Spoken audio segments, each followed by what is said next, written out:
I know we've taken quite the detour from the social media manager conversation, but we'll get to that soon. I promise you guys. There's just one more question that I would like us to address before we get back to the social media manager thing. And so the question that I'd like us to look at today is who's responsible for moving the sale forward. Now, the reason why I'm asking this question is because for those of us in the wedding and the event space, I've noticed that a lot of us have the habit of leaving it up to the potential customer to move the sale forward. How does this happen? Well, the person gets in touch, you have a conversation, and then you tell them, please ping me this or remind me about this or, stuff like that. Basically, propose the next step and then you leave it in the hands of the potential customer to move the thing forward. Now, in a sense, I guess it's not a bad thing because if they're really serious and they take the next step, then the thing will move forward. But then we forget one real reality about our potential customers today. They are distracted by a lot that is going on. They're in the wedding planning process. They're talking to, 12 to 15, maybe 20 other vendors. I mean, depending on how many people that they're looking at. Take, for instance, wedding photographers. It's not uncommon for a bride to be looking at 3 or 4 photographers at the same time, having a conversation with each of them, separate conversations, phone calls, emails, DMs, SMS, what have you. So you take that and then you multiply it across the number of other players in the field, wedding planner, MC, DJ, small chops, ushers. It's possible that they may be having upwards of 20 different conversations at the same time.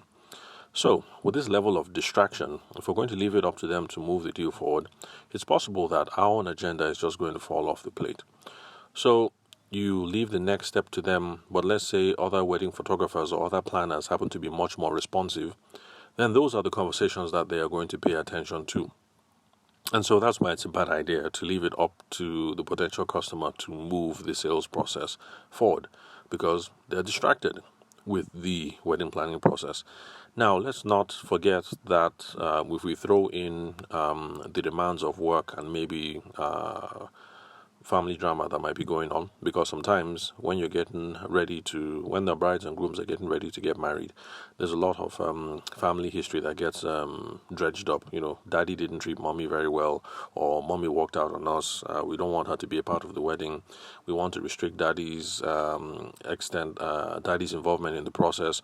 Uncle so and so was not good to the family. We want to leave him out of it. I mean, there's a lot that is going on. So the family trash that is coming up, distraction because they're talking to different vendors, and then of course there's the pressure at work because the bride or the groom, they're trying to round things up quickly so that they can have maybe a week or two off to plan the wedding, and then maybe another week or two off for the honeymoon. So they're trying to wrap things up at work. So we have all these distractions going on. And when you have someone who is distracted and being pulled here and there in multiple directions, I don't think that they're a good candidate for moving the sales process forward. And then apart from that, there's this inherent mistrust that our potential clients have because they don't know you from Adam or Eve. And if they're mistrustful and you haven't been able to manage the process so that you can establish some trust or credibility, that would affect the level of enthusiasm that they have with moving the whole process forward. And so if another planner, for instance, seems to be much more professional or much more outspoken, let's say she's good at the other planner is good at packaging, as we like to call it in Nigeria.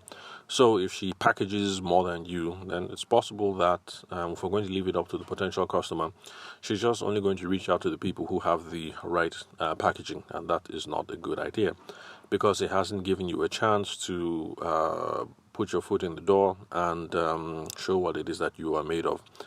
And then apart from that, the potential customer is not sophisticated enough to drive the process forward because really they do not know what it is that they should be paying attention to. So if the bride is not a professional wedding planner or related to a professional wedding planner, she doesn't know the niceties and the intricacies of the business. She doesn't know what it is she should pay attention to. She doesn't know where things could go wrong and where they could muck up the whole process. For instance, this is something that I witnessed firsthand. I was the photographer on the scene, and so this is not made up. It's obvious that the couple decided they were going to do the planning for themselves, and they handled everything absolutely opulent. Absolutely opulent. Oh, sorry, I was not the photographer on the job. I was handling the decor photography for the wedding planner. Sorry, not for the wedding planner, for the decor person. Yes, for the person who did the decor. So it's obvious that the couple did everything themselves, and everything was absolutely opulent. And they decided to go for what's it called? Is it triple A event hall? And that was kind of like the first mistake, because AAA, yes, it's a big enough place, but for those of us who have worked there before, we know that in the hot seasons, with the kind of air conditioners that they have there, it's not a very easy place to keep cool. You're going to have to really be on the money if you want to keep the place cool. You know, the whole thing with ushers, bouncers, making sure that all the doors are closed, only one entry point, because they don't really have high capacity ACs there. So, like, that was the first mistake. If they had gotten a wedding planner, an experienced wedding planner, that would have been one thing that the planner would have been able to point out, that why AAA, have they changed the air conditioners?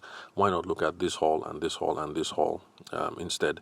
But potential customers, they are not savvy enough to realize that this is one way where your clients, where what are they called? Their guests' enjoyment can start falling off the rails. That's with the air conditioning. And then everything was done absolutely wonderfully. The arches that they had on the walkway were golden colored with lights inside. And so it just had a really nice golden feel to it, and everything was really nice and lush. And the photographer that they had was George Okoro. And of course, I don't know about now, but at the time, he was one of those photographers who was rumored to charge at about the 1 million mark or above. And so everything was absolutely opulent. But then the cups on the table were these red plastic cups, and I can't remember what the plates were. So it's obvious that these people wanted to put together a really smashing affair, and they planned for absolutely everything apart from the cups and the plates and the forks, cutlery, basically, that was going to be available on the day. Understandably, they were probably talking to, what do you call these people? People who provide food at the wedding, food vendors. And they assumed, like a lot of us do, when I was planning my own wedding, I just assumed that the food person would naturally provide the plates, the cups, the everything. And it's not a given. It's something that you have to ask at the beginning, who is going to be providing what. And I suspect that this is maybe where everything fell apart. And so, bottom line is, you had this wonderful thing. It was a wonderful golden event, which turned out to be very, very, very hot because the ACs were misbehaving. No bodyguards or bouncers at the door. So basically, every single door was open, and it's hard to keep a place air conditioned if all the doors are open. So crowd control was an issue.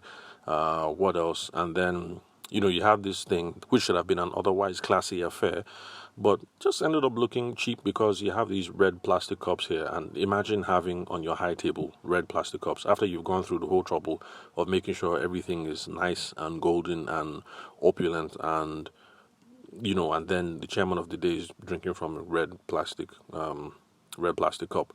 So these things do happen. The client is not sophisticated enough to know what's important, where things can fall apart, and so you have to take the initiative to be able to point out stuff like this, because as far as the client is concerned, it's about getting the lowest price on everything. So how hard can it be? Yes, George Okoro, yes, he's charging 1.5. If we can get him down to 1.2 or 1 million, that's fine. The caterers are asking for 2 million. If we can get them down to 1.2, yeah, that's fine. On and on and on. Yeah, they're probably just thinking cost cutting and hacking, and they just don't realize the the value that you as the wedding planner brings to the day, of making sure that everything is working extremely fine.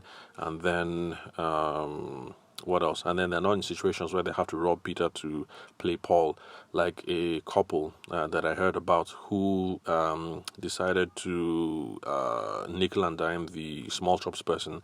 And the small chops person was like, okay, yeah, sure, no problem, we can do it at this price. But then what you have here is this, and that. And the bride and the groom agreed to it. But then on the wedding day, it turned out to be painfully inadequate. That if you're going to have 10 people seated per table, then it's not just enough to have one dish, one small chopped dish, for the whole table. But when brides and grooms try to nickel and dime some vendors, this is what they end up with, and then it ends up having the opposite effect. So you want people to have a 3-course meal and some small chops, and then the second course, and then everything. But then if they don't handle it too well, at the end of the day, this is what they're left with. So anyway, in summary, they're not sophisticated enough to drive the process forward. And I know that I've been using wedding planners as an example so far, but the same is whether you're a photographer or a videographer. They're not sophisticated enough. They don't know everything to drive the process forward. So these are some of the reasons, among multiple others, why you should take the initiative to lead the process forward. Because apart from these reasons, if you do not take the initiative, lots of leads are going to fall off the table. Lots of people are going to fall off your hands. Because if you leave it up to them, they're going to get distracted, or they don't trust you. And because they don't know what's important from what is not important, they just decide not to call you back, or they forget to call. And it's just not a very good way to run your business. Because if 200 people reach out to you in a year and you leave it up to them, don't be surprised if out of those 200, maybe 20 people actually take the initiative and follow. But you're going to increase your odds if you now take the initiative, because you're going to have longer conversations and more people to talk to. Of course, you have to run them through a qualifications process like we talk about here on the podcast. And qualification is just about trying to figure out who are they, what are they about, what problems are they trying to solve, what vision are they working towards. Is this something I can help them achieve at a price that is going to be cool for the both of us? So that's in summary pretty much what it is about the qualifications process. So to flesh this out, this is an actual scenario that I'm involved in at the moment. I have lots of printers lying around the house. I have 2 old printers. While Momsy was around, because my mom was helping me out with the kids, she also came with her own printer because she's doing some work with some NGOs. But with the Apple updates, the printers wasn't working anymore, so we had to get a new one. So, bottom line, we have like 4 or 5 printers now just lying around the house doing nothing. So I reached out to a pawnbroker. I have these printers for sale. And the pawnbroker, when we're done with the conversation, asked me to send a reminder, even after we had already agreed to a meeting place and a time. He asked me to send the reminder. And he didn't take my name or any other details. And I knew for sure that since he didn't take my name, he wasn't going to store the phone number. But this is one of these situations where I'm the one who has an extreme want, because I have 4 printers lying around the house. Like, what am I doing with 4 printers that I can't use? And of course, they're taking up space. So because of that, because it's an acute need, of course, I'm going to call him back. And I called him back in the morning. He had totally forgotten about our meeting. He didn't know who it was that he was talking to. I'm surprised that between 9 o'clock at night when we had the conversation and 9 o'clock in the morning when I called him to remind him, even though he asked me to remind him, he had totally forgotten the details of everything that we had spoken about. So, this is just an example about how things can fall off the plate. I wouldn't be surprised if 80% of the people that he tells, please send me a reminder, end up ghosting him at the end of the day, because they might forget to call, or another pawnbroker might be much more invested in the process and actually take responsibility for moving the sale forward. So don't be surprised if you are like this pawnbroker that 80% of your prospects just disappear. It's because you're leaving it up to them. So like in my own case, I could have been distracted, mistrustful. Maybe I don't even know what's important when it comes to printer sales. And so I just reach out to whoever it is that calls me first, even though you are much more qualified to be able to give me a better deal, a better price, and better customer service. But you're not going to get those opportunities if you don't take the initiative for moving the sale forward. Now, with all this pontificating has been going on, how do we move the process forward? It's very simple, and I've spoken about it time and time again on the podcast, and I'm going to restate it again. You need to use a CRM. A CRM is a customer relationship management tool. It doesn't have to be anything fancy. You can use a rudimentary tool that every one of us has, and that is the phone. This very phone that you're using to listen to this podcast is the rudimentary CRM that you need for now. Eventually, when you grow your business and you have sales reps and established business systems and stuff like that, it won't be enough to use your phone. But for now, the phone is fine because every single phone has a note function. The iPhone has a note function. Samsungs also have a note function, calendar functions. I don't know about the Chinese brands like Techno and the rest of them. But I would guess that most phones have a note function. So it's very simple. Someone calls you up. Oh, Mrs. Ogedengbe, thank you very much for calling. Oh, okay, this is what you're interested in. Okay, no problem. We're going to see you tomorrow, 10 p.m. at Hilton Hotel, the lobby or the lounge. Thank you very much for calling, ma'am. As soon as you're done with the conversation with Mrs. Ogedengbe, you whip out your phone. First thing you do, you store her phone number. Second thing you do, you go to notes under contacts, and then you write it down there. Ms. Ogedengbe called 9:59 p.m. on Friday, planning the wedding. Her daughter is Kemi. Let's see, what else? Agreed meeting, Hilton Hotel, 10 a.m. Lobby. Agenda, discuss wedding layout so we can achieve a price. And then after that, you now make an entry in your calendar. And then you put a notification there so that on Friday morning, so I can't remember what I said. So Friday morning or Saturday morning, the day of, at 8 a.m. or 6 a.m. or whatever, a notification pops up and it says, meeting, Miss Ogedengbe, Hilton Hotel, 10 a.m. lobby. And that way, you don't forget. And then you are also going to place a call to Miss Ogedengbe. Since the reminder came up at 6 a.m., you just wait until maybe 8 and you call her. Hey, good morning, ma. This is Kemi of LLC Wedding Planning Limited, blah, blah, blah. We spoke on Thursday. We agreed to meet today at the Hilton. Okay, you remember. This was just a call, a reminder. Oh, by the way, ma, is Kemi going to be there? Because I would like to speak to your daughter as well to find out what is important for her in the wedding planning process. Okay, Kemi is going to be there. Okay, that's good. I'm looking forward to meeting you, ma, and I'm looking forward to serving you guys. And that's it. You cut the conversation. That's one way that you have taken the responsibility to move the process forward. You didn't leave it up to Ms. Ogedengbe to remember, or for Mrs. Ogedengbe to remind you. And of course, it would have been really, really bad if Ms. Ogedengbe remembered and she went to the Hilton and she was there at 9:30 for your 10 a.m. and you forgot. And then she's calling you at 10:15 to say, where are you? And maybe at 10:15, you're still in Gwagwalada. You forgot because you didn't write it down, and so some business took you to Gwagwalada, and so you're at the other end of town, and it will take you 45 minutes to get in. It's really not a good impression. So taking the initiative in the sales process doesn't have to be hard. A rudimentary CRM is going to solve the problem, and for now, your phone works absolutely fine. Use the note functions, use the calendar functions, and then move the sale forward. So if you're a pawnbroker like this guy and somebody calls you up 9 o'clock at night, you don't tell the person, please send me a reminder. When you're done with the conversation, you store it. Tavishima called, 9 a.m., 5 printers, agreed. Meeting, Apo Legislative Quarters, 10 a.m., full stop. It doesn't have to be anything fancy. And then you put it there in the calendar, and then you continue drinking with your boys. You wake up the next day with a hangover, and then the notification pops up. Ping, ping, ping. Meeting, 10 a.m., Tavishima, 5 printers. Agenda, blah, blah, blah. Just that simple, not too many words. So thank you very much for listening to the Sales for the Nigerian Wedding Industry podcast. I am your host, Abuja-based sales consultant and event media professional, Tavishima Ayede. Thanks for your time and attention. I'll catch you guys at the next recording.